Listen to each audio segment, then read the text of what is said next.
You're listening to Let's Stay Together, a podcast about Fruits Basket by Natsuki Takaya. I'm Ellen. And I'm Kayla. And today we're discussing chapters 92 and 93.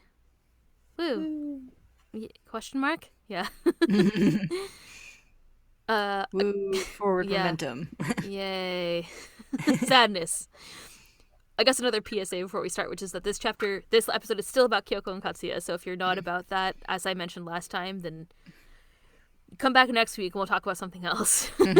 But yeah, if you want to skip it, that's cool. We're going to talk about them still. It's a good time. Although you're missing out on some great other foreshadowing, so Yeah. I can't recommend it for other reasons. Missing out on some good trauma. Yeah. That's what we all signed up for with this like romance comedy, right? Yep. Okay, good. Well, as long as we're all on the same page, let's we're going to do our summary discussion and spoiler discussion. I think we'll have slightly more spoilers than last week because of we had quite a short spoiler section last time. So, okay, chapter 92 picks up a little bit later from where we left off last with Kyoko and Katsuya together. It's got nothing to do with me, Kyoko says. Katsuya says, I don't really mind either way. Standing in front of a disgruntled bridal shop worker, ? But it's rare to find a woman who's so opposed to a wedding. It's gross and I'm not doing it, Kyoko shouts. And Kyo's narration from last time continues. The two got married. It wasn't just the two of them. No one celebrated. All the Hondas were against it, except for Katsuya Honda's father, otherwise known as Toru's grandpa, that we've seen before. The couple meet with him. There's no greater happiness than living with the one you love, Toru's grandfather says. But it's true that you're both still young. Don't disregard the advice of your objectors, even if it's cruel. In addition, show us that you love each other with your actions. We need to know that you're happy together. Kyoko's surprised by his words. He's totally nice. I was all psyched up because I was sure he was going to let me have it, she says. I told you he's lost his edge, didn't I? Katsuya says with a smile. The couple live near the ocean, Kyo narrates. Katsuya spies Kyoko reading some kind of like home or like women's magazine. It's not clear, and asks if she wants a ring. She says she's good, but she wants this blender. When you come home from work, she says, I'll make you perk up juice. And he's like, wow, I bet you'll make something disgusting. And she's like, don't prejudge me, smart guy. There's a lot of little like just scenes from their daily life that are stacked up in these chapters, and that's just one of them. On his days off, they went out. It didn't matter where. They just had to be together. And we see a scene of Kyoko returning late with groceries one evening. Still Kyo's narration says... The fact that they were together was all that mattered. Later, Kyoko hurls into a sink. And when Katsuya returns in the evening, she tells him that she's pregnant. He asks why she went to the hospital alone and asks why she's upset. She sits on the floor on her knees, looking down. She grasps at the fabric of her skirt. I don't think I can handle a baby, she says, and she looks deeply worried. I'm happy to have yours and all, but a baby? It's a whole other human being. Can I do that? Give birth to a human being? Do I have the right to? I know I've had a rotten life. I don't think I can do it. I don't think I can give birth to a person. To raise another human? It could get picked on, or hurt, or it could cry because of me. What if, she thinks, suddenly petrified, what if the baby didn't want to be born? And she remembers when she said those words to her mother, and thinks how it would hurt her if her baby said that to her. I'd want to die. Katsuya kneels in front of her and consoles her. You've already proven that you understand. The baby will be a human being, and as fellow human beings, we just have to remember that. We know what we like done to us and what tears us apart. We'll hold this child often. If it does something wrong, we'll explain why it's wrong. We'll be very clear. Kyoko cries, and Katsuya holds her and continues. We may give in to our feelings and end up striking it, but let's make sure to apologize. Then we'll hold it again together. How about that? We'll raise it like that. Not all by myself, she thinks. Together. I want you to have the baby, Miss No Eyebrows, Katsuya says, and she says, yeah, and they kiss. And that's how she was born, the narration says, and we see baby Tohru chewing on a toy, as babies do. Not just baby. The babiest of all the babies. Yeah. The youngest baby we've seen so far. I was like, I can't just call her baby. That's like what I call them when they're like 12. So actually, I think it's baby when they're 12, baby when they're like 7, and then Tohru gets to be baby. I decided. I have a whole system in place. I just want everyone to know. Baby Tohru Honda. Actually a baby Tohru Honda. The family visits Grandpa Honda, and Katsuya carries baby Tohru around. Grandpa says that I just call him Grandpa. There's never a name for him, so. And that Kyoko calls him Toto-san or whatever, so she calls him Grandpa. Grandpa says that he's still getting used to Toru's very masculine-sounding name. Katsuya says it brings out her hidden flavor, Kyoko says. Like how you add salt to something sweet to make it taste better. He wants Tohru to be that kind of girl. Grandpa asks if Katsuya is doing his share of the parental duties, and Kyoko reports happily that he's good with the bath, and Grandpa says that he was deeply happy when Katsuya said that he would marry. He never showed attachment or passion, and yet here he is, honestly in love, Grandpa says. Human beings are strange creatures. As people come across one another, they produce various outcomes. Good things sometimes, and other times bad. Grandpa hangs his head and says that he caused Katsuya a lot of pain in the past, but Katsuya became very happy, and he has Kyoko to thank for that. Kyoko says Katsuya isn't bitter toward him. He comes to visit. He obviously isn't mad. Katsuya calls to Kyoko and interrupts them and asks for Tohru's coat. He says he'll go get it and hands baby Tohru to Grandpa, who smiles. Tohru hasn't changed much since he was little, Kyo narrates, and we see a scene sometime later when Kyoko accidentally bonks baby, now toddler, Tohru's face with a cabinet. She hastily apologizes, and Tohru's like, huh? Seemingly unaffected, but Kyoko faints when she realizes that her nose is bleeding. Katsuya tends to Tohru's nosebleed and says, you made the woman feared as the red butterfly faint. You're something else, Tohru. While Kyoko lays down in the foreground, cloth over her eyes, and laments, blood, my child is bleeding. We see the family happily outside on the beach, and the narration continues. When Katsuya held Tohru, his face was so gentle. Kyoko loved it so much she wanted to cry. Sometime later, and everyone get ready, because this is bordered by this part is bordered by black, and we all know what that means. Kyoko calls Katsuya, who's on a business trip, and he coughs. Dun, dun, dun. It's coming. Yeah. This is that oh no moment. Yeah, this is the part where it's like you flip the page and you're like, oh no. Kyoko asks if he still has the cold that he had before, and he says he has no time to go to a doctor, but he'll be leaving tomorrow. He asks about Tohru, who sleeps nearby. Tohru, who's sleeping nearby Kyoko, who's on the phone. Sorry. I realized that sentence wasn't clear. Tohru's not on the business trip. Very important toddler business. Yeah. Toddlers have important business. I've been thinking, he says, do you think it's time we make her a sibling? Kyoko smiles and asks, is that what you want? And he says yes. She tells him to get some sleep and go see a doctor, and he says, I will. Get some sleep yourself. Good night, Miss No Eyebrows. The next morning, the phone rings, and Kyoko excitedly goes to answer it, but then hangs her head. We see a funeral curtain. I can't remember what the official name for it is, but we see the curtain that's associated with funerals rustling in the wind, offerings of food, and Grandpa Honda sitting on a wooden engawa, which is the wraparound porch situation on Japanese-style buildings. His head hangs down. Kyoko wears black, and Katsuya lays dead. Kyoko kneels above him, eyes empty. The other funeral goers gossip.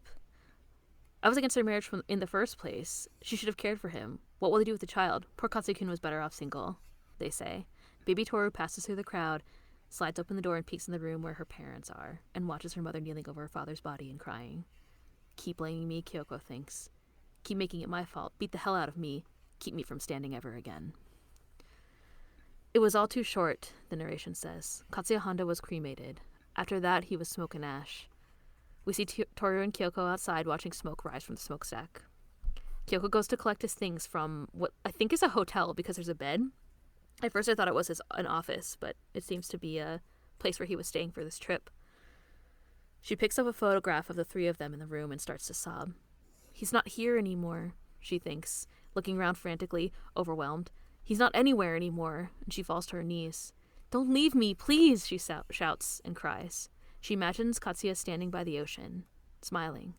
Katsuya, she thinks. He's not here anymore. I'll never see him ever again. That's the end of chapter 92. Yay. Yeah.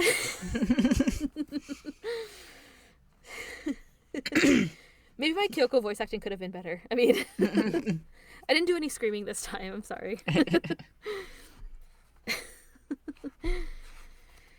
Okay, chapter 93. It picks off approximately where we left off. Kyoko has returned home. Tohru stands and watches her. Why is the day still coming, she thinks. Why are these people smiling? Why does the TV tell me tomorrow's damn weather? Why? On the day Katsuya died, why didn't the world die with him? She wonders. Kyo's narration says that she didn't remember much from the period right after Katsuya died. The only thing that she knew was her constant despair, and we see her sitting, looking at the photos of the three of them. Later, her father calls her. I'm only saying this once, he says. Don't try coming back here with that child. We have no intention of taking you back. You called to say that, she says. Tohru stands in the background and she's on the phone. I did, he says. Dad, Kyoko says, you told me a long time ago this world has people who are needed and people who aren't. That was a lie, wasn't it? She slams the phone. It's a lie, she thinks. Nobody is needed in this world. Not a single person. Parents, teachers, great men and women, adults or kids, me or Katsuya, the world doesn't need any of us, she narrates. The world doesn't care who lives and dies. It still keeps bringing days and nights and time. I'm sure the world doesn't need anyone. What a miserable fate. It's so lonely and depressing. I'm sure that's why people search for one another. They need that. We see Kyoko sitting on the floor by a screen like a sliding door looking up at the sky. Eyes sort of dead like we've seen many a time in this series when people are in a deep despair. They want to need and be needed. They need someone who will fit that. Katsuya was mine. Katsuya was that someone. I needed him and I loved him. But after I finally found him, she imagines him again and her thoughts trail off. No matter where I go back to, there's no one to welcome me. Later, Kyoko watches TV. She flips through the channels until she finds one of what seems like a medium speaking to a woman. I feel a great power behind you, the medium says. What? No way, the woman on the TV says. It's all right, there's no need to be afraid, the medium says. It seems like it's your late husband. What? The woman says. Is he really here? He is. It seems that he came to you. Your husband has passed away? The woman on TV cries. Kyoko watches sort of dead-eyed, and Tohru looks back at her mother, hesitantly. Yes, he was very sick, the woman on TV says. The medium says, your husband's been very worried about you. You mustn't cry for him forever. He's watching over you, so you have to be strong. Suddenly, Kyoko stands, eyes sort of dazed looking. I want to see him, she says. I want to go see Katsuya. And baby Tohru looks back at her, shocked. Kyoko leaves the apartment, and Tohru follows behind her. She slams the door, leaving Tohru inside looking at the door. Kyoko goes to the ocean and looks over a railing at the water, and she sees Katsuya, imagines Katsuya in the water, saying, Miss No Eyebrows. She closes her eyes almost blissfully and starts to lean forward, but suddenly hears a child calling for her mother. Mom, hurry up, the kid says. The little girl tugs her along and says they're going to miss the train. The woman says they'll be fine, and they take off. It's a passing moment, but seems to bring Kyoko back to reality. She suddenly widens her eyes and says, Tohru, and starts to run home. When was the last time I spoke with her, she wonders. I haven't talked to her. I haven't heard her voice at all. What did I do about meals? It's all blank. I can't remember. I think that Toto-san came a few times, but Tohru, she thinks. She suddenly runs home and slams the door open to find Tohru sitting right where she left her, just inside of the door. Tohru looks as if she's sleeping or waiting with her eyes closed, and she looks up when her mother arrives home. Welcome home, she says. Kyoko starts to reply. She starts to say, I'm home, but she can't get the words out before she starts to cry and apologizes to Tohru. I'm sorry. I'm home. I'm so sorry, she says, and grabs her and holds her. I'm home. What's wrong with me, Kyoko thinks. I'm such an idiot. I always have to screw up once. It's the only way that I learn. She continues to apologize to Tohru and holds her. I'm sorry you had to wait. Thank you, Tohru. Thank you for waiting for me. And Tohru cries as well and holds her mother. We transition to Kyo's memory of speaking to Kyoko. Kyoko says, maybe it's true that the world doesn't need me, but there's still one person kind enough to need me. I only need that to live. That's all I need, you know? Baby Kyo they sit together on a park or like a bench or something outside, chatting. Kyoko says, I think my parental authority got a little dangerous. It's a good thing I had Toto-san to help me out. There was a lot to do after that, like moving. I guess keeping busy cheered me up. In the end, why not? I know Toru's here for me. Kyo sort of grumps and she says, seriously, Toru's the cutest thing in the universe, even. Kyo asks, then you don't think about it anymore, wanting to see Katsuya Honda? And Kyoko smiles a rueful smile. He looks up at her. It makes me wonder how lost you will get, how long you'll take. It can be hard to find your own answers, she says. In the present, Kyo thinks her words sounded so stupid to me. I was still a kid, I guess, and that was part of it. But more than that, from the beginning I always felt like I was born to be hated, that I was only alive to hurt people. It's true, isn't it? Isn't that why my mom died? In the end, I knew you wanted to tell me it was my fault. Even you smiled at me, but now you hate me, he says, thinking of Kyoko. Kyo stands barefoot, suddenly seeing the body of Kyoko in front of him, blood splattered everywhere. He looks down at her, he kneels, and starts to pant as if he's panicking. Another woman appears. It isn't your fault, Kyo, she says. You didn't do anything wrong, but you mustn't go outside. The outside is an awful place, she says. Come inside with your mother. Kyo turns away from her, grimacing. Do what your mother says. If you don't, I'll never forgive you, Kyoko says, standing, eyes dark, blood streaming from her mouth and her face. Kyo kneels between them. Your mom's gone ahead, Kyoko says. She's waiting for you. You have to go inside. Do it. Or do you want more terror? Kyo turns over and notices Tohru laying on the ground. His eyes widen with shock, and he suddenly looks at his own hands that are covered in blood. Suddenly, Kyo wakes up, sweating, panting. He hears the distant laughter of Momiji and the others in the background, and struggles to kind of right himself after the nightmare.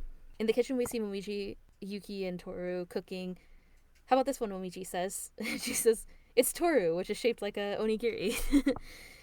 "Wow, thank you so much," she says. Yuki wonders if it'll cook properly, and Tohru says it'll be fine. The banter is kind of interrupted when Kyo enters, and Tohru asks what's wrong. His face is all pale. "Are you sick? Do you feel well?" he says. "No, I just woke up." "I know," Momiji says. "You had a scary dream, didn't you? You get those when you sleep at weird times." And Kyo says, "Sorta, I guess." Tohru says it's good to talk about scary dreams and asks what the dream is about. "Huh?" he says. "Oh, what was it?" And he suddenly can't remember what his terrifying dream was about. Yuki says not to deliberate in front of Honda-san, you'll only worry her. Kyo says to shut up. It doesn't matter.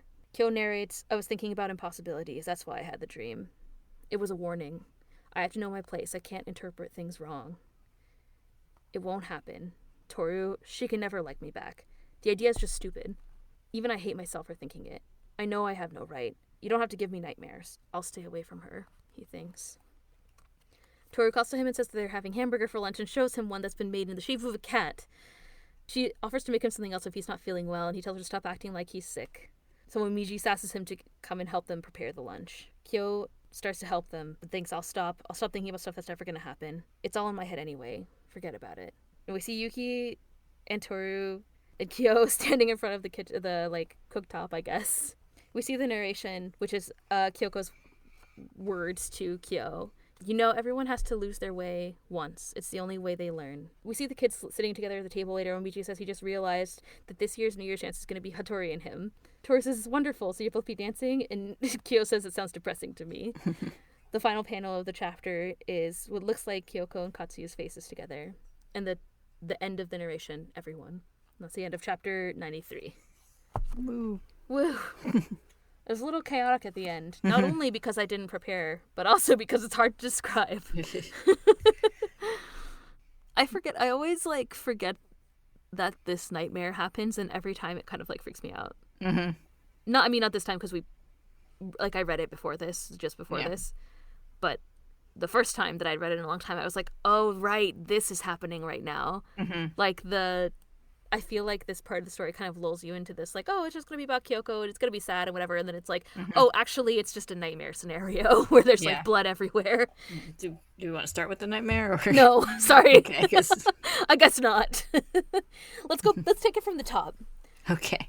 The first thing that I wrote in my notes, which was interesting to me, I mean, we could talk about other things. Basically, I feel like the part with Kyoko and Katsuya until the point where he passes away is, and then they spent some time together, and then they had a baby. I mean, Kyoko was worried about being able to raise a child and sort of reflecting on her experience with her parents. Mm-hmm. But the first kind of, material thing that I wanted to talk to you about that I specifically wrote was Grandpa Honda's wisdom drop. Mm-hmm. I was like, there's still no wisdom drop from Kyoko this time, I feel. But I thought it was really interesting how Toru's grandfather says, "Human beings are strange creatures. As people come across one another, they produce various outcomes, good things sometimes and other times bad." I feel like we've talked about this a lot in this series. In fact, the feather theory heavily supports this theory, right? Yeah. It's also one of those early on lines that we brought up a lot when Shigure is talking to Kyo about how to go out in the world and hurt people and be hurt by them. Yeah. It's almost like part two. So if it's you have to go out and experience people, and then something good might happen or something bad might happen. Meeting different people can have a different outcome in your life, and you have to experience that to grow as a person. Yeah. I guess it's the full theory that's being communicated by Shigure and Toru's grandpa. So. Mm-hmm. I also refuse to call him Katsuya's father. I only call him Toru's grandfather. Yeah. Well, he was first introduced to us as Toru's grandpa. Toru's grandfather. So. Yeah, exactly. He's Grandpa Honda. Listen. Yeah, we also got kind of I think it was it felt like a Katsuya wisdom drop that later became a Kyoko wisdom drop, which is when he's talking about how they'll raise Tohru. He's talking about we need to remember the things that we like and the things that hurt us, which kind of reminded me of the thing with Kyoko saying the most important thing to remember as a parent is what it was like to be a child. Yeah. Whose wisdom drop? Who was that for? be a I child. can't remember. It was a really early on one. Hey! Great. Google Drive didn't fail me. So Tohru says that her mom said, when you become a parent, you understand for the first time what a parent feels. What you really need to understand, shouldn't forget, is what it feels like to be a child. The first time you did a somersault, the first time someone got really mad at you, if you can remember how you felt when you were a child, even when you're an adult or a parent, then you can understand each other. This is from chapter 21.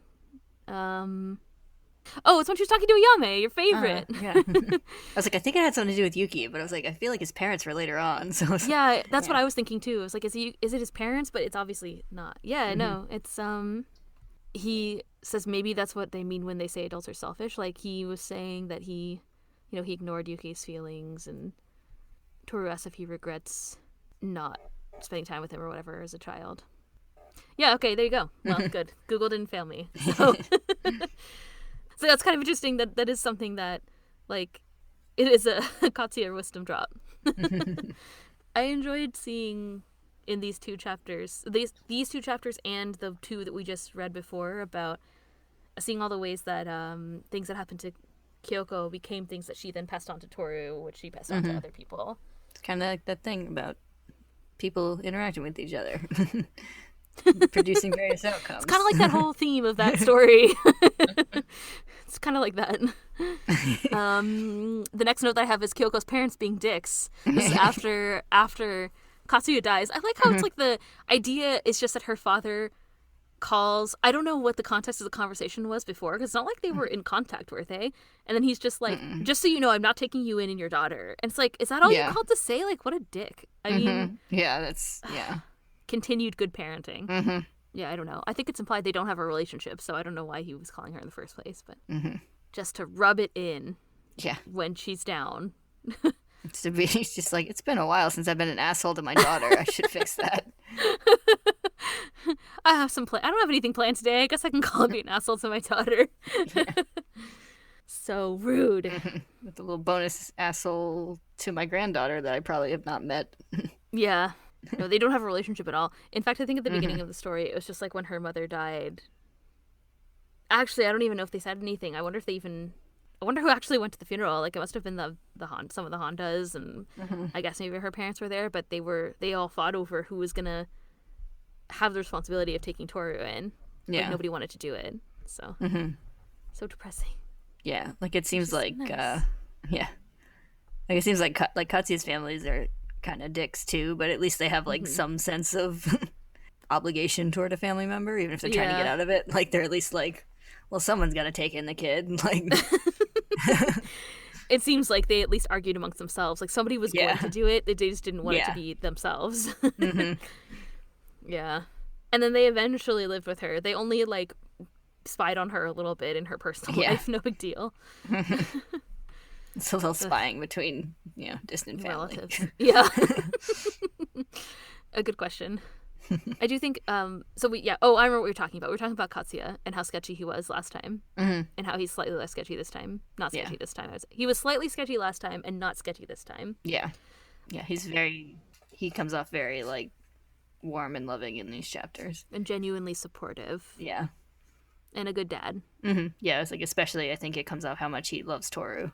And he like carries her around. They're like looking at all the plants in the yard in the background and stuff like that. It's all very sweet. Yeah. He puts his little coat on her. They're out at the beach. And he gives her to the grandfather. I feel like it's like symbolic of their letting go of their issues and whatever, right? Yeah, it's very sweet. It is. And he smiles. The grandpa smiles, which we don't see. I mean, he kind of smiles a lot around Tohru, but I mean, he seemed to be very upset about, or kind of like reminiscing on sort of a lost connection that they could have had. And then he brings Katsuya brings Tohru to him, which is very sweet. Yeah. Everything was looking up until the Fire Nation attacked. I mean, is that a meme? Do people say that a lot? Yes. Or do you say it? Yeah. Those bastards. Everything changed when the Fire Nation attacked.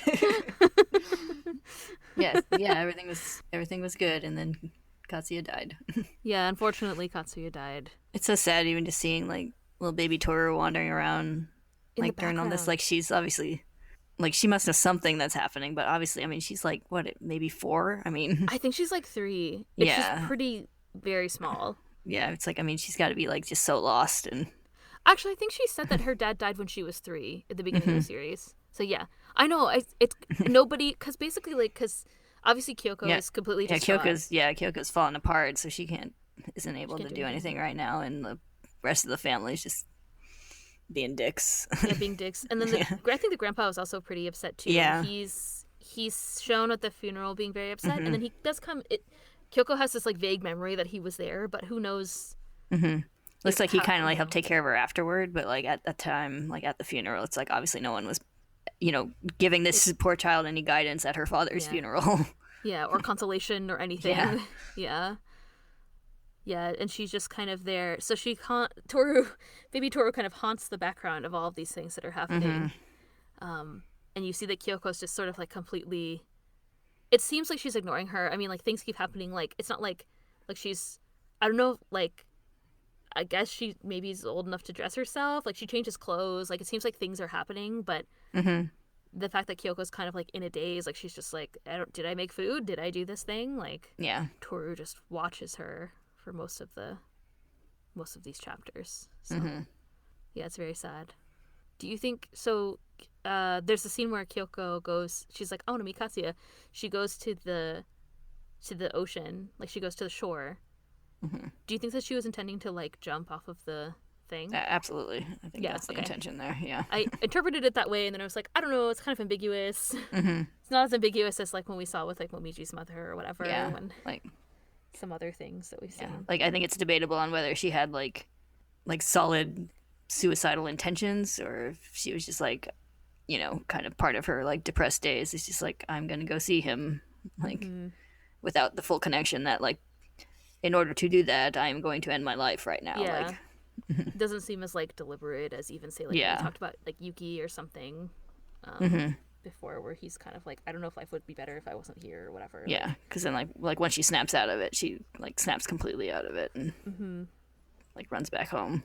Yeah, I don't know. It's hard to tell how long this went on for too. Hmm. Like, there's a couple of times where we see like it looks like she's wearing the same clothes. Like you see like the scene she goes to like get Katsuya's stuff, and then that's at the end of chapter 92. Hmm. And at the beginning of chapter 93, she's wearing like the same clothes. Like it's like almost like the same time, or it's implied that she like came directly from that, I guess. Hmm. Yeah, and then it seems like she's like, yeah, it just seemed like the same outfits linger for a few different scenes in here. So it seems like she was like, it seems like time was passing, but she wasn't taking care of herself. In Yeah. addition to not really paying much attention to Toru at the Toru. time. Yeah, it doesn't seem like. Which is not. None of this is like shocking, but Yeah. it's disturbing, but not shocking, I guess. Yeah. I should say. Yeah, and then she kind of snaps out of it. She returns to Toru and apologizes, and they kind of make up. Kyoko cries, and Toru cries as well. Hmm. So I think it's obvious that something's going on with Toru. It's a little bit. I mean, obviously, I would assume that she was confused and concerned. Yeah. It's not really clear. It's never really touched on what's going on with her in these Hmm. chapters. So there's the like. It's really striking. I think when Kyoko leaves and she closes the door, and Toru's like standing in front of the door, Hmm. Yeah, and then when she comes back and Toru's in the same place, just waiting for her to come back. yeah, it's pretty upsetting because it's like for a little bit there she lost both parents at once. Yeah, it is. It's very upsetting. Hmm. On a slightly happy and cute note, I loved how Kyoko like faints when Toru has the nosebleed. Yeah. And Katsuya's like, "You made the red butterfly faint," which is really Yeah. funny. And that little scene of him like You're, like, taking holding care her of Toru's nose. bloody nose is so cute. It's very charming. Toru's just sitting there. Yeah. There's a lot of cute other little like kind of slice of life scenes before everything gets terrible are really cute. That's what makes it so I sad. know. It's so nice, and you're like, "Wow, everything's great," and then you flip the page, and it's like, "Oh no." Yeah. Sometimes things are like foreshadowed in Furuba, and sometimes they're legitimately told to us. This is something that was just outright told to us that was gonna happen, and still, Yeah. you're still like, "Oh no." Yeah, like we even know he died from like a respiratory thing because like that's why Toru was so worried over Yuki's From cold. coughing. Yes. And she tells Kyo that in like two chapters ago also. Make sure you towel off, otherwise you'll get a cold. Yeah. And Kyo probably knew that already based on the conversation that we're seeing. Yeah.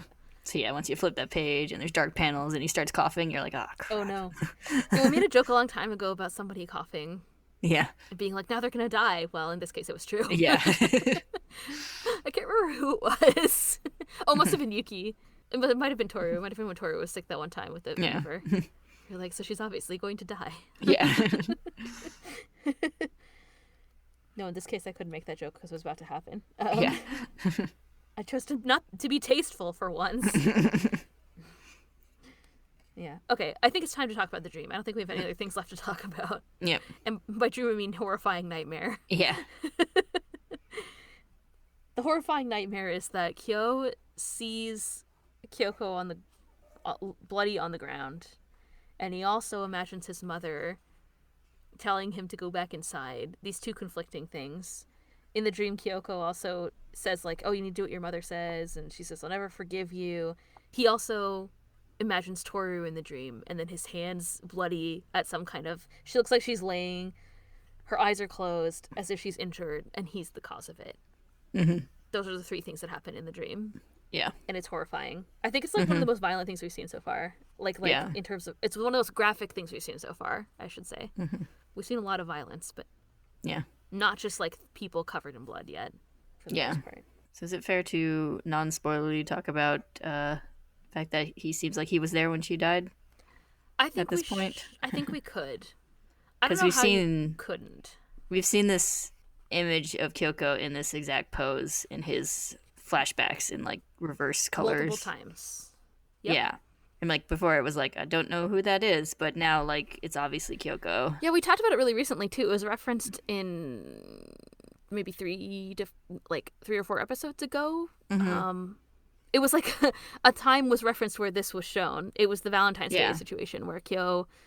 So what happened was, so now we've seen this. Now we know, have we seen? Yeah, we've seen both sides. Yeah, we know the Kyoko flashback now. We've seen. Yeah, that's right. Yeah, because this is like way back at the Valentine's Day chapter. Shigure like taunted, not really taunted, like he did kind of aggravated Kyo's issues by like saying something about like how like he wants like Yuki to be that kind of person so he can hate him, basically the same kind of thing that Kyoko we've seen now in a flashback that Kyoko said. Yep.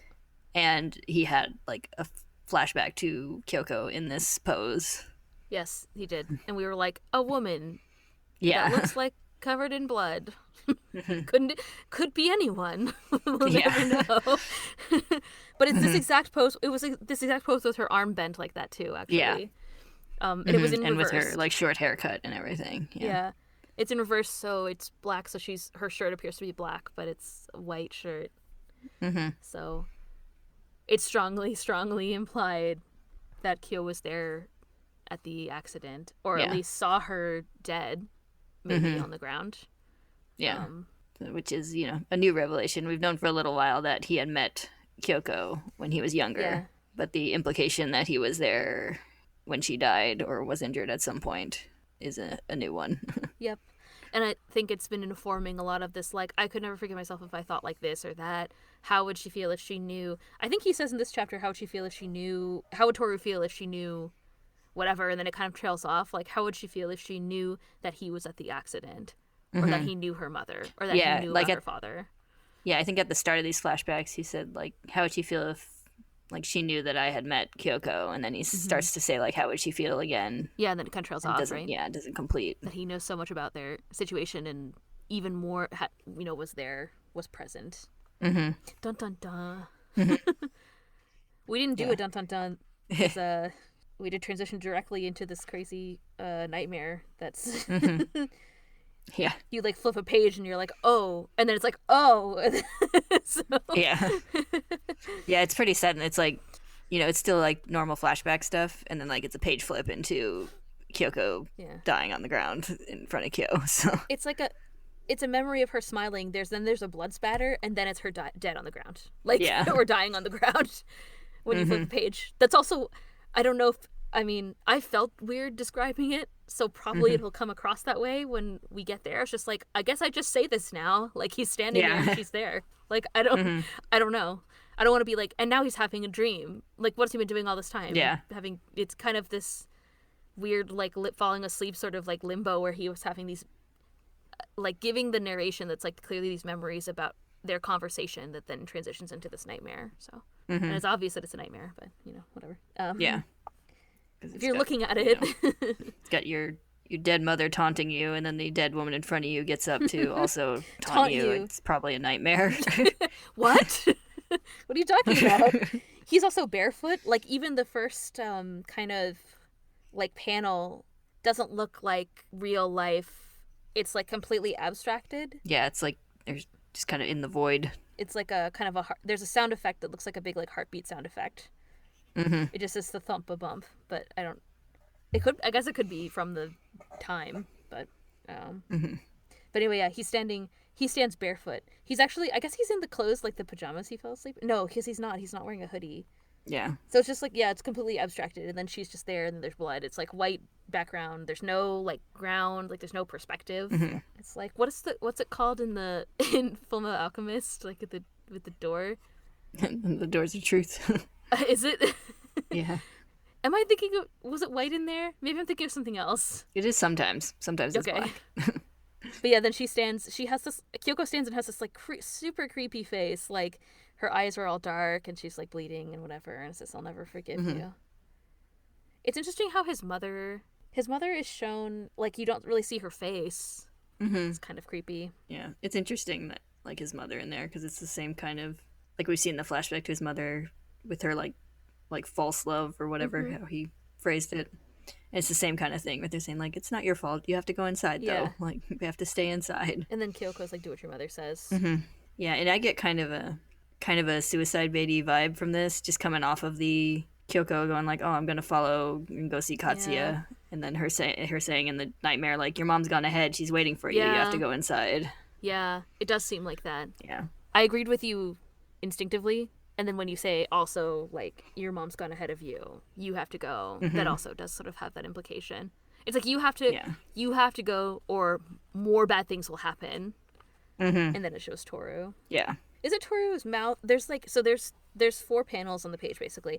It's Tohru kind of lying there, Kyo's eye, and then a close-up of what looks like Toru's mouth. Is there just a trickle of blood coming out of her mouth? Is that what's being shown? I'm now just looking at it. Yeah, that's what it seems like to me. Yeah, it's crazy. Because I think it's like the first panel is just her lying there, and then like the blood starts to come out of her mouth, and then the last panel has blood everywhere, like on her on his hands and around her, on the ground and everything. So. On the abstract ground, yes. Yeah. If someone had a field day getting ink splatter all over these. It's yeah, literally everywhere. Get to use all our budget on the get out, on ink break this out week. the good ink. It's time for the horror chapter. The face that he makes when he wakes up is like, he's just like dripping with sweat, like the worst. Yeah. It's like I feel like I know that. And he's got those like.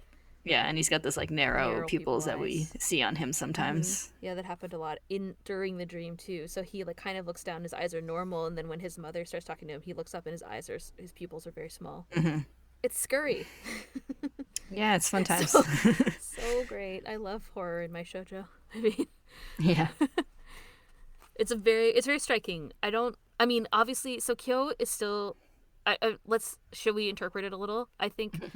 Kyo is still, obviously, it seems like, so he had this moment with Tohru when his true form was revealed to her, where it seemed like he kind of was like, oh, like, you said the thing that I always wanted my mother to say. Like, I felt like that was a little bit of closure for him. But based on the stream, I feel like that's still not true. Like, it seems like he's still dealing with some issues internally about his mother. Could be intrinsically related to Kyoko. I don't know. Yeah. Or just the fact that he feels responsible for all these things, or seems to have some kind of, like... I think there's definitely a guilt connection. Yes. Being made in this nightmare. Yes. A deep guilt. Yeah, like he obviously feels, for some reason, some guilt directed toward Kyoko and her circumstances around her death. And he obviously feels guilt around his mother. We already know that. And then it's starting to become... like guilt around what might happen to Tohru. And also, like, I think what he feels like he's sort of done by keeping that information about knowing her mother from her. It seems like that's part of it. I don't think that's necessarily represented by the dream, but I feel like that was kind of what was leading into him having this nightmare. Yeah, because he starts up by thinking, like, what would she think if... Yeah, if she knew this about me. I think that's what we can say comfortably. little violence. So exciting. Yeah.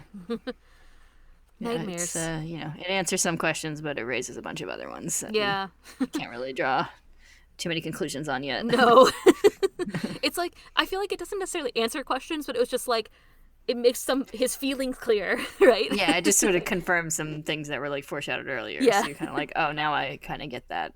It was foreshadowed. At least I get what that was referencing to. I'm sure we talked about it every single time in the spoilers that he was there when Kyoko was, at the accident or severely injured in some way. Like that's been implied for a long time. We just purposely avoided talking about it. Yeah. I think if you were paying attention, you could maybe figure out that it was possibly her.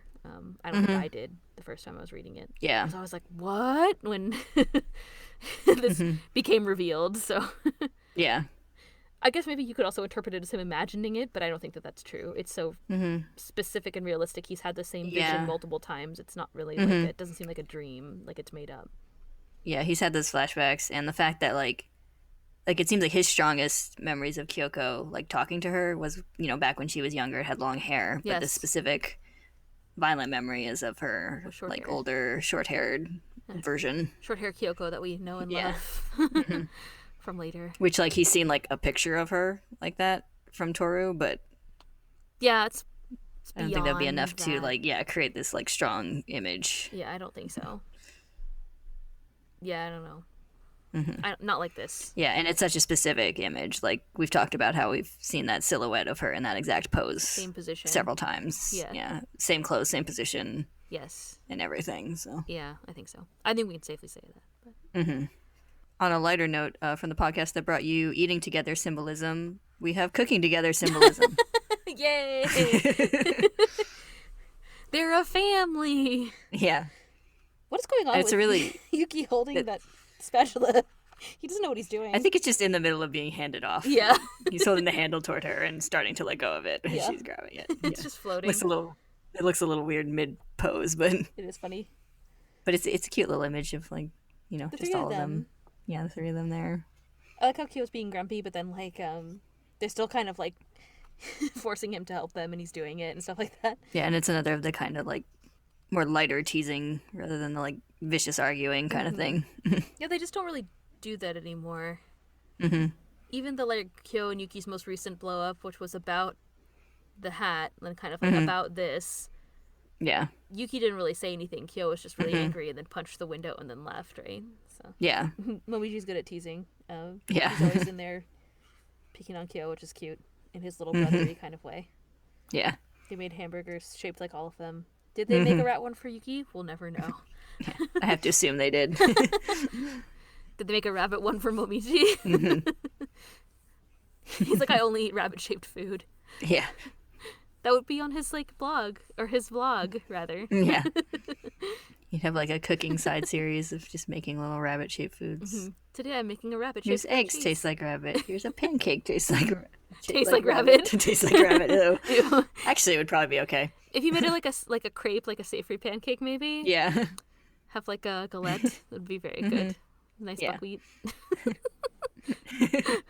Join us for our other side podcast where we talk about cooking.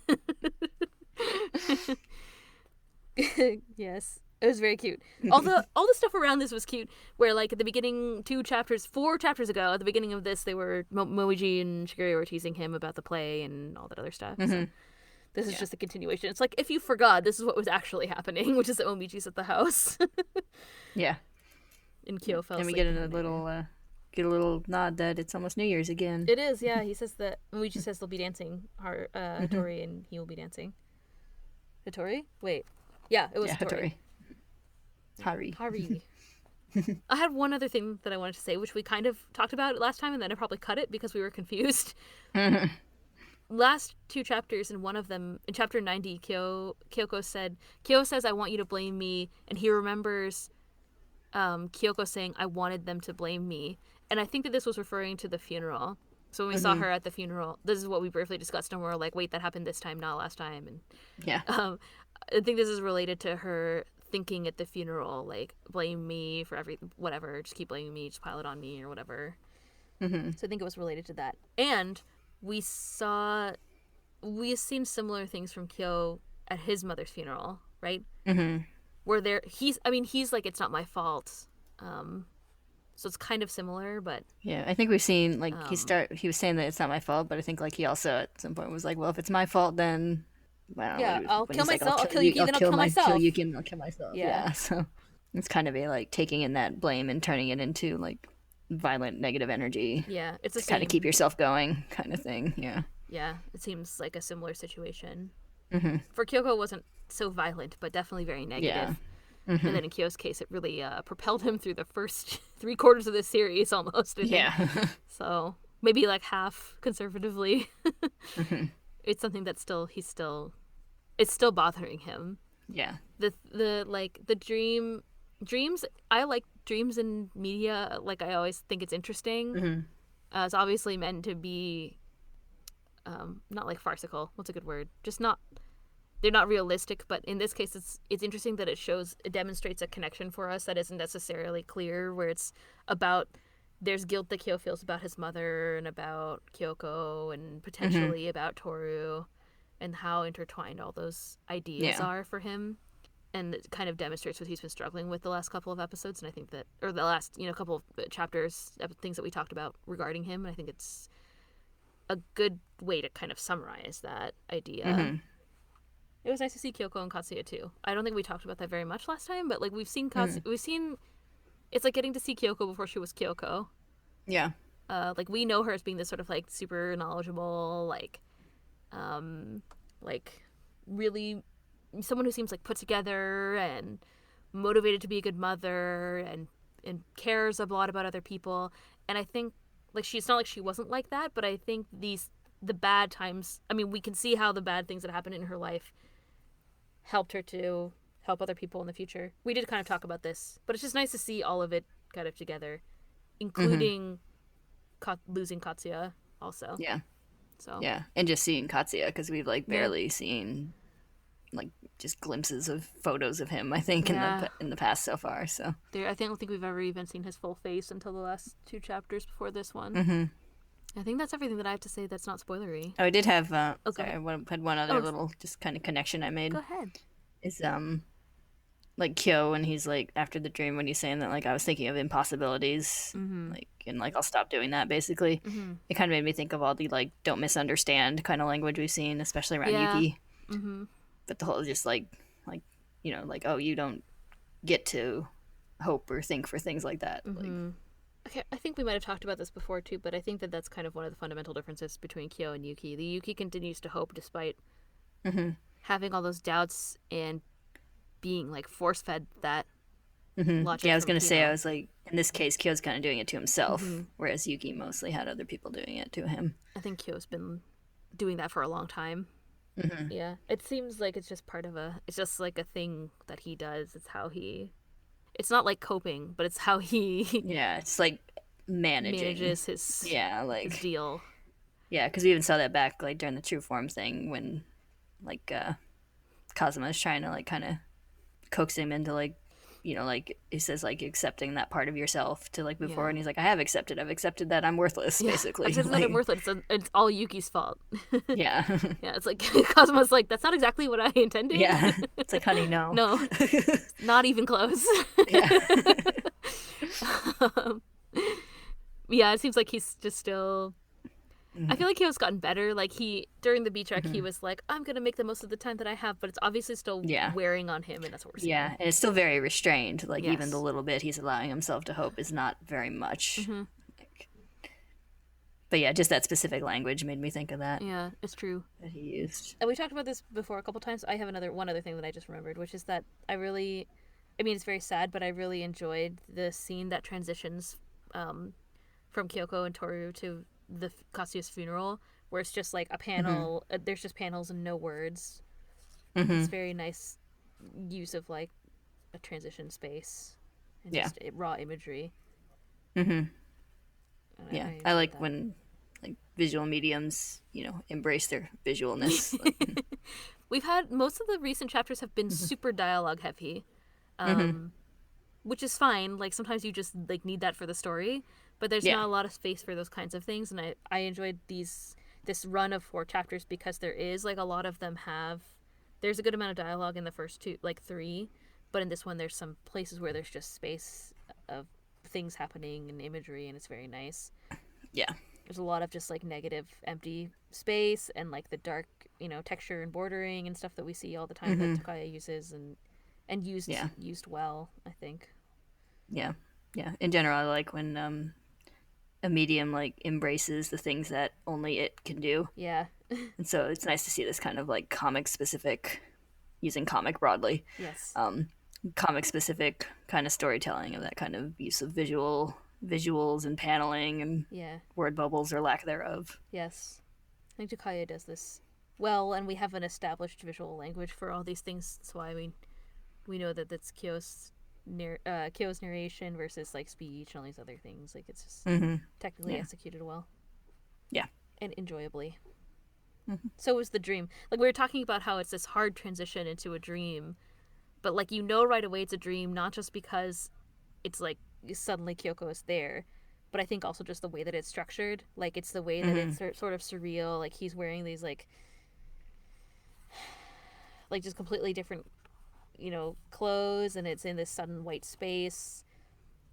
There's this like the use of the like ink splatter kind of like creates this 3-dimensional effect because it's clearly on top of what was drawn, so it's almost like it's floating in front of your kind of vision, like as if you're experiencing it. It's kind of interesting. It's an interesting effect. Yeah, and even just how like it's so pulled back, like it's almost like it's like a camera way far away. Yeah. Like if we're talking from like cinematic perspective, like, it's just kind of everything about it is just like off from what we're used to seeing. It's pulled back, and then gets closer and closer, or it's like weird cut angles too. Like there's a dialogue. You just see like you see Kyo's mother, but then when she's talking, you just see like her mouth, like just the edge of her hand pointing. There's close-ups on Kyoko's face, her eyeless, pupilless face, which is terrifying. And like I said, like just Tohru's mouth. Like I didn't even notice that until we were talking about it just now, and I was like looking at it, like where her mouth starts to bleed. It's barely. I was like, what is that? Just like weird, like texture. It's her. You can tell it's her lips if you look closely. So they're nice. They're all nice / awful. Yeah. Intentionally, and I enjoyed that. I appreciate it when Takaya does things like this. I mean, the whole thing is great, but I love those specific moments, so I was happy to see that again. Okay, now spoilers? Question mark? Okay. We've said every non-spoiler thing, or maybe spoiler things that I cut. Yeah. Okay, next time we're going to talk about chapters 94 and 95. It'll be a good time. Yeah, I think should be a little lighter. It will definitely be lighter. It's going to have a different focus, so it'll be a good time. I don't know, whatever. I guess every time's a good time. I say that every time and I mean it, so I'm excited. Thank you all for listening always. Okay, we'll see you all next time. Bye-bye. Bye.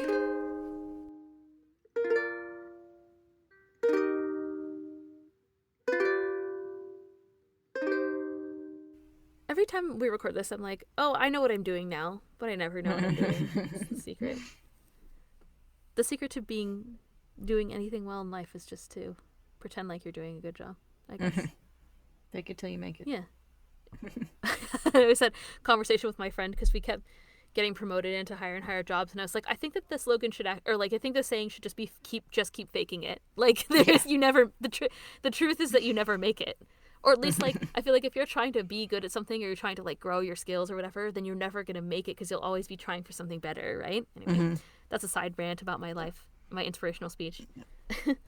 You should never stop learning. You should definitely never stop learning. You should do Duolingo like Kayla, and you too can learn Japanese. Be lifelong learners. Isn't that what they told us they were trying to make us into in school? I mean, probably.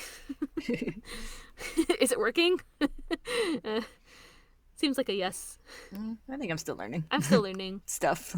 I mean, we learned how to make a podcast. That was a good thing that we did. Have done, are doing.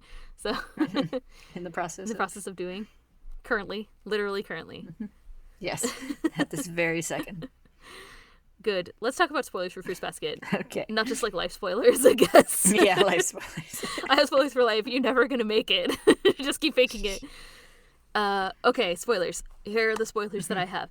This was a major spoiler for Tohru's abandonment issues. This chapter. specifically when Kyoko leaves. We briefly talked about it. I probably cut it. I mentioned to you, I think, when we were discussing that when Kyoko returns, Tohru says, she says, welcome home. She says, Okari Nasai, which is, I think, actually kind of formal. I don't know. But I don't think you would say that if you were a 3-year-old. Yeah, I mean, maybe. I think even in English you can kind of tell it's, like, more formal than you would expect from a child her I would think so. age. Yeah. Yeah, I think that's the intention. What you reminded me was that later, I believe later in the story, so there's a point where Kyo asks Tohru about her father. Well, what happens is Tohru reveals, this is the sheet situation. That's the main thing that happens. It's the sheet hug. Tohru reveals to him that I can't remember exactly how she describes it, but basically, like, her politeness is an act that she developed. I mean, I don't know if it's an act. An act is a strong word. It's a mannerism that she developed as a child because she wanted to sound more like her father. And that she feels guilty about that, I think. There's some... Yeah, it said that, like, a combination of, like, how obviously distraught her mother was, and her and Katsuya's family being assholes, absolute assholes, and among other things implying that, like, Tohru might not have actually been Katsuya's daughter because she didn't look like him. Yeah. Made her, like, try to adopt his mannerisms, which he remembered of him. Yeah. To try and kind of, like, get that as, like, proof of that, you know, connection, and also to get her mother's attention. Yeah, basically. And she also says that, like, she feels kind of guilty over kind of resenting her father for, like, being the quote-unquote cause of that. Yeah. When she was younger. Yeah. And which is so sad after seeing this chapter and seeing just, like, how, like, close they were. When she was little. Like, Katsuya obviously adored her, and she was obviously happy spending time with her father. Yeah. So it's kind of sad that she, like, mostly remembers, like all the sad stuff that happened afterward, and resenting him for almost taking her mother away. Yeah. I mean, it's a legitimate resentment. Yeah, you totally understand it. Yes. But it's pretty sad when you see, like, just how, like, close they had been when she was little. A baby. Yeah. It's sad. They could have had such an amazing life. It was just ripped away. You see, like, we know this is coming. We spoiler people know this is coming. Yeah. So then you see Tohru just haunting Kyoko around in these chapters, just in every panel. She's literally in, like, almost every single panel, just standing there, watching her, standing over her. She peeks in the door during the funeral. And then she waits at the door at the end, and it's like... Yeah, and we see the image of the Katsuya's family, like, talking to her. There's some of their dialogue, but that specific dialogue is not there yet, I think. I have a very strong memory of that part where they say that she doesn't look like her, and you see, like, little baby Tohru looking in a mirror, like, looking at herself, like, obviously being like, do I not look like him? Like, yeah, like it got to her. Like a child's understanding of what they're saying to her. Yeah. And yeah, it becomes, like, and I'm sure we cut it, but it becomes, like, a part of that whole concept of, like, children may not understand everything you're saying to them, but they understand if you're saying, like, mean things, definitely, and hurtful things to them, or about them. Like, they're not talking to her; they're just saying, gossiping these things about her, and her mother, and obviously, it's and that's, like, an ongoing thing we've seen. We've seen it with Kyo and Haru and Yuki, explicitly so far. I've had that connection to the, like, kids know what you're saying around them. Yeah, Haru was even if they don't fully understand it. Yeah, called out Rin's parents for being like that. And I think they even bring back that saying, I think maybe in, like, a voiceover kind of thing, narration kind of flashback thing, when we have that flashback to baby Tohru. I don't remember, but it's possible. Yeah, I feel like I remember, because I think Kyo is, like, thinking of it, like, while that thing is going over, and I think he remembers, like, Kazuma saying that. Oh, that would make sense. Kazuma says something along those lines of, like adults saying things without thinking children understand it. Does he ask Kyo's dad about it at the funeral? Is that what you're referring to, or something? I can't remember exactly when he first said it, but yeah, I don't either. But we'll revisit it surely. Yeah. Yeah. Either way, it's definitely a part of that concept there. I think even without knowing these things, I think you could, like, look at this and interpret, like, oh, that's going to cause Tohru some problems. We've seen, like, she has this like door. There's this like a specific like type of this like door imagery. I don't know if it's it's kind of a a visual, a motif, maybe one might say, about her being Yeah, we've left. seen it a few times. Yeah, there was one recently about with her when she had that She was nightmare sick. Yeah. when she was sick, and she like remembering her mother, and she like opens the door, and there's just like the long empty hallway with the door at the end or whatever. Yes. I was so sad. It made me so sad. Yeah. This part I remembered. That one I didn't, which made it even sadder. Yeah. We talked about it previously at that time, that like in the anime they used the door slamming, like that repeated scene when Kyo and Yuki went for New Year's and then ran back. Yeah, and we've had the just recently, like when she was in the classroom waiting for Kyo when they were rehearsing for the play, he had the thought of like, oh, she was sitting here alone waiting. Yeah. And we had the like, way back at the first New Year's thing, the idea of her like sitting alone waiting. So like there's been a kind of a repeated theming of like Tohru having some issues at being left alone. Yeah, for sure. The other spoiler that I wrote is about Kyo being at the accident, which we talked about, which we deemed that we could talk about. So yeah, this is not a spoiler. I'm trying to think if there's more. Yeah. Well, we can kind of the whole like I won't forgive you thing from Kyoko. Right. Yeah, that's definitely specific. We could talk about that. Yeah.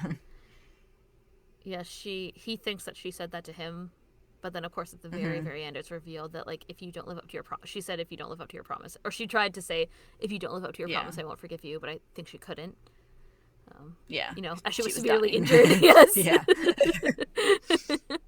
Yeah. And the reason he feels guilt over it is because he like saw the car coming and wanted He wanted to pull her back, like stop her or push her out of the way or something, but was worried because he would transform in a big group of people and feels like it was his fault for not stopping her in some way. The guilt that he feels is that he chose himself over her. That's how he feels about it, I think.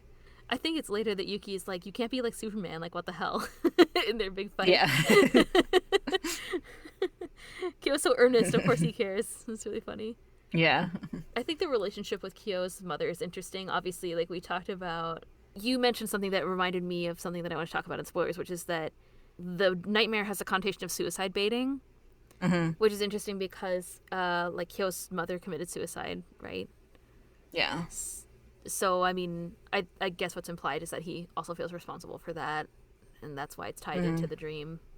I think her being like, you're better, it's safer inside or whatever, is just being like, you can't hurt anyone else. Like, you can't hurt other Tohru or other people or whatever if you are, locked away or you're dead or whatever, right? That's the kind of implication. I guess. Yeah. I think that's what his, nightmare depression brain is telling him. Nightmare depression brain is a formidable foe. Yeah. Oh, and it's also a spoiler for Toru's injury for the landslide. Yeah. I think almost the same scene happens. I mean, she's not wearing her school uniform, but I think he lifts up his hands and it's like almost the same position. They're all like bloody and whatever. Am I crazy? Is that true? I think that's true. I think so, yeah. Yeah, I think he definitely like looks at his hands and he's definitely like kneeling beside her like, what the fuck do I do, kind of thing, because like I mean, a good question. Yeah. That's a level of first aid that I can't comment on. Call an ambulance and wait. Yeah. Don't touch their neck. It's like Yuki tells him not to move her, but and then he goes and kisses her like an asshole. I mean, what?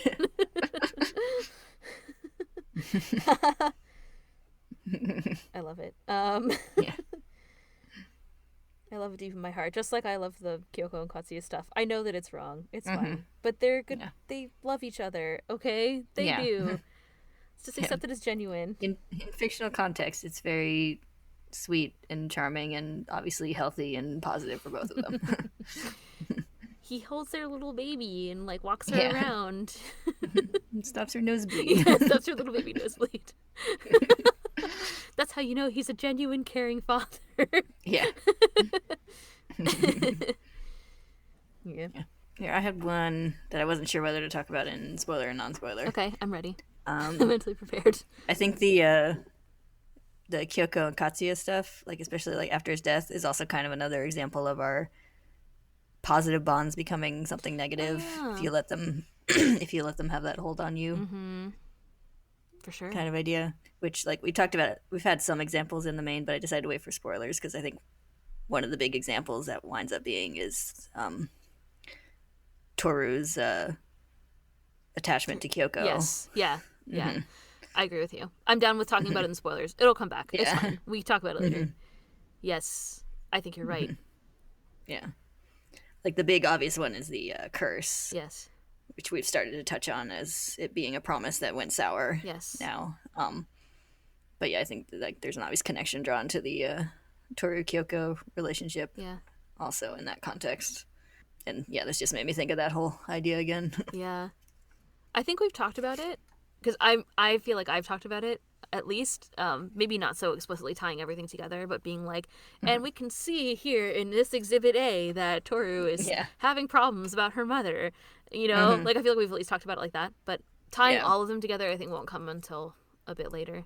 It's I thought it was interesting that grandpa is like, yeah, sometimes when you meet people, good things happen, sometimes bad things happen. And like, you know, we've talked about how good things can become bad. What seems like a good thing can become a bad thing. We also, like, the other example we talked about before was probably like Uo. I think at the time we first talked about Uo, we didn't really have that idea, hadn't been necessarily formed yet. So we were like, and then she's in the gang, and it kind of goes, she doesn't like it anymore. And now when I look back, I'm like, oh, it's tied to all these other things as well. Yeah, I think at the time we were talking more about like the desire for belonging and seeking that wherever you could find it. But yeah, it is kind of the thing where, like, you know, at the time it gave her a support system, but, you know, not a very good one. And then when she tried to, you know, seek better things, it obviously became a very sour thing. And when she started to kind of drift away from it. I talked last time, I think, about how Kyoko's story is similar to Uo's in that way. I think we still see that kind of like desire for belonging. Like Kyoko is like, now I have no one now that Katsuya is dead. Yeah. And that was what was kind of like impacting her, and what was that idea was, I think, what was the core of why she was depressed and why she was kind of like ignoring Toru. She gets sort of snapped out of it later when she sees the mother and the child outside talking. Yeah. But I think that was kind of like the crux of it. It seemed like she felt like she was all alone. Yeah, I think she'd had no one for so long, and then, you know, Katsuya became such a strong support for her that she felt like losing him was such a blow. Like, she's like, oh, now I'm back to having no one, even though it wasn't true. Yeah. And it seemed like she felt like that even up until, not exactly, but I get this feeling from like her, when she's talking about when she tells him about how she's pregnant, she kind of freaks out, like, how can I be with another, how can I raise another human being, like how can I have a relationship with another human? And it's like, you have one, like you know, you're not like alone. Like, it had this weird like vibe. I don't know how exactly how to describe it, which I don't think we talked about last time, but it kind of felt like she still felt like she was, I think, kind of on her own. She was also like, oh, we're gonna raise a child together. That was also one of the thoughts that she had. And it's like, yeah, of course you would. Like, you're not on your own. I mean, like, that's at least, it doesn't seem like a necessarily reasonable explanation when you're in like a solid relationship, I guess. Yeah, I could see, like, concern, it's not explicitly stated, but I could see her being worried that might drive him off. Yeah, for sure. Like, she being worried about like any little, you know, change or quote unquote burden might ruin what they have. Yeah, potentially. So yeah, it kind of seems like even until, you know, Toru was born, or like until Katsuya found out that she was pregnant, it seemed like she was still kind of skeptical of him, or kind of like still felt kind of not necessarily unsupported, but like she was, it was like her and then Katsuya was supporting her. It wasn't like they were like a family or whatever, and then yeah, with someone else in the mix. I think it's just like things, I guess. Yeah, and it's like even though they had a strong relationship, she just had gone so long without having any kind of strong relationship that she's like, what if it's not? What if it's really this fragile? What if any little thing will break it? But, like, you know, whether it was a sensible worry or not, which it obviously wasn't. But well, worries are never sensible, I guess. Yeah, of course. Yeah. I mean, she also has really issues with her parents. I mean, like, it's obvious that she would be like, what am I gonna do now? Like, you know, I don't know. Like, she didn't have any other support system other than him, so if something happened, then whatever. And that's what happens later. So, yeah. Yeah. So yeah, it's reasonable. I just thought it was kind of something that, it was a feeling that I felt like I couldn't really place Mm-hmm. And then we kind of see it. We see that later after the funeral, like after Katsuya dies, that was a worry that she had. I think it felt like he was the only person who kind of accepted her, and still felt like she was on her own. I think even sort of when Tohru was little, and then didn't realize until after Katsuya died that she also had Tohru as someone that she could connect with. Yeah. / was responsible for. Yeah. Which we saw. Because she talked about, like, the whole, like, seeking out, like, people to need and be needed by, and she, like, had kind of temporarily not, at least kind of forgotten that, like, she was needed by Tohru. Like, yeah, exactly. we're gonna see more Kyo and Kyoko flashbacks in the future that'll flesh out some of the stuff we've seen here, but... Oh, I think this is the last time that we're going to see Katsuya. The only time he sort of makes an appearance... Well, like, there's, like, at the end where we see what happened when Kyoko was dying. I guess they kind of, like, reunite in the afterlife. And then, I mean, Tohru shows Kyo a picture of him, but I don't think that he's ever really involved in the story ever again. Yeah. Bye to Katsuya, I guess. We hardly knew ye. Yeah, basically, sadly. Perhaps. The saddest dad of all. Next time we're going to be talking about student council. Are you excited? So excited. Yeah, it's a Machi chapter and then New Year's stuff. Yeah. I'm excited about it. Yeah. I like this New Year's chapter. There's a lot of Me too. good character There's a lot of stuff. really good things. All right, great. Before this recording cuts again. Yes, next time we're going to talk about chapters 94 and 95. So we'll thank you all for listening. We'll see you then. Bye-bye. Bye. Bye.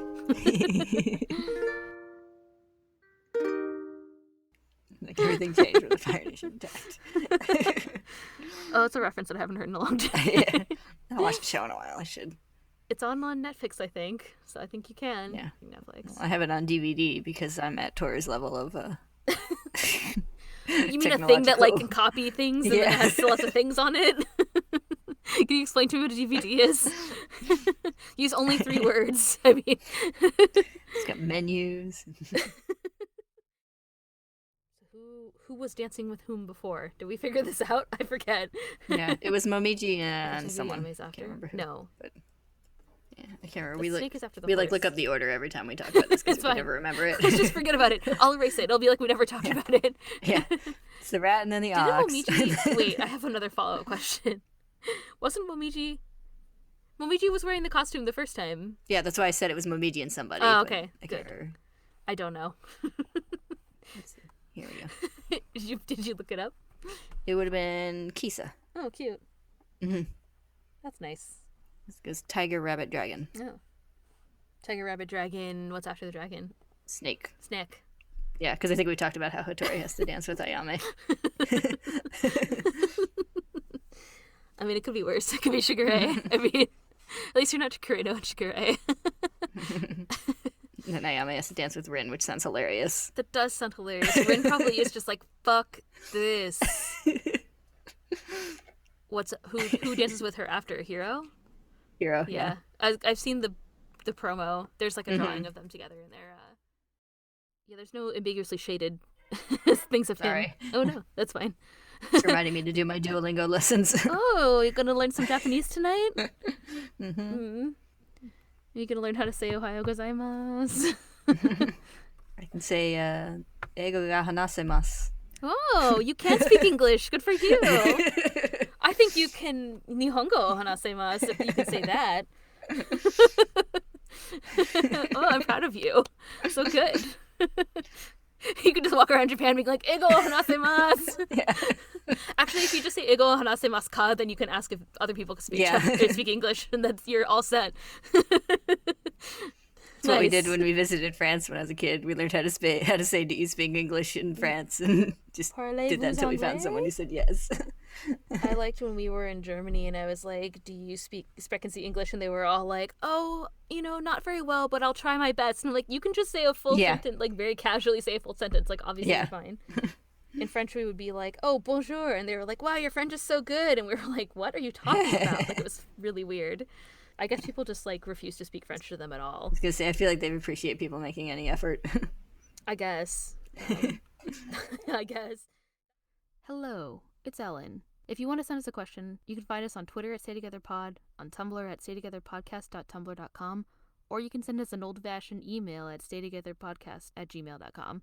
Kayla and I want to keep creating podcasts and keep them ad-free. So if you like what you're listening to, please consider giving to our Ko-fi at ko-fi.com/staytogethernetwork. Thank you always for listening and for all your support. We'll see you next time.